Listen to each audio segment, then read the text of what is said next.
Ayan, hello, good morning po sa inyong lahat. Andito po kami ngayon. Magkakaroon po kami ng feeding program sa elementary school dito sa aming barangay.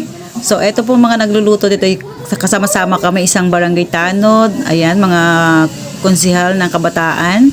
Kami po ay nagtulong-tulong sa kaganapan ng aming feeding. Marami pa salamat sa aming sponsor na si Lee and Chua family ng Singapore. Thank you very much, ma'am, sir, sa inyong walang sawang pagtulong sa aming barangay. Thank you from the bottom of our heart. Thank you very much.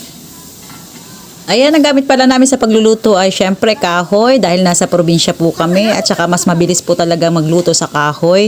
So ayan, sinabay-sabay na po namin lutuin, 3 kaagad para matapos na.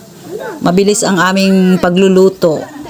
Ayan, marami din salamat sa aming mga guro na nakipag-participate at lahat ng mga estudyante sa gawaing ito. Marami pong salamat sa inyo at saka sa aking mga kasamahan na talaga nagboluntaryong magsipag para maisagawa ang aming feeding program. Ayan, shout out din kay Quinzel Perez ng Singapore. Kundi dahil sa kanya, siyempre siya ang nag-ano ng sponsor, di ba? Maraming salamat sa iyo dyan. Ingat diyan.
Dini, oh!